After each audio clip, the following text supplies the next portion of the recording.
I'll now be showing the Philador opening, which begins after e4, e5, knight f3, and d6. This opening is called the Philador, and it's not really seen in high-level play because it's passive, and it blocks the bishop in.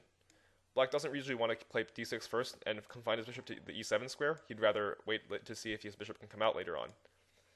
But white should just play d4 here to quickly break open the center, taking advantage of the fact that black's development is slow. After d4, there's a couple of variations here. If knight to d7, then knight to c3. If c6, then a4. This is like a perk position. And if bishop to e7, then bishop to c4. And knight f6, castle, castle. This is okay for white. If knight to c6, bishop to b5, bishop to d7, knight to c3, this transposes to the Steinitz variation in the Roy-Lopez. And now he has three main options which keeps him in the Philador, which are bishop to g4, knight to f6, and the move e takes d4. Let's look at knight to f6 first. Knight to f6, he's attacking our e4 pawn. We'd like to keep the tension in the center, so it's best to just play knight to c3 and defend that pawn. If black plays knight to d7, then we just simply follow up with development with bishop to c4. Remember, if he ever tries to play something like c6 to play b5, we can simply go with a4. But also, especially in this case, we can just take on e5. If takes back, then we have knight g5, and this position on f7 is very unpleasant for black. If he just plays bishop to e7, then we can just castle, castle, and we just develop normally with queen to e2, supporting the e4 pawn even more. Once again, if c6, then we can play rook to d1 here. After queen to c7, we can go a4. a4 is an important move to stop b5, and if black usually likes to play b5 and b4 to double attack the bishop and then followed by the knight, but it's okay, we can just play a4 and control b5.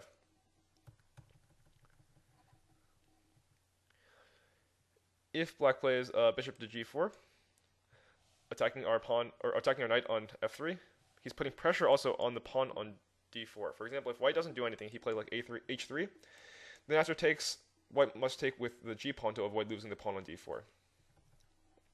Therefore, we just simply take here on e5, and in order to avoid losing a pawn, after it takes, knight takes, here black needs to take on f3, and if queen takes f3, then black can take on e5. We can threaten scholar's mate here with bishop to c4, and after knight to f6, we can continue attacking the f7 square with queen to b3. The logical way to defend this pawn is to play queen to e7, but then we can just take the pawn on b7, winning a pawn. We're threatening to win the rook here for free, so after queen to b4 is the only solution to trade the queens off. But even after this, we just play c3. Black's down a pawn, there's like no compensation here. This is just a bad line. Therefore, we don't need to be afraid of the early pin with bishop g4. Now the main line is just to take on e4, and after knight takes e4, black might try to attack the pawn on e4 as well. And the idea here is very similar to the Steinitz variation of the Roy-Lopez.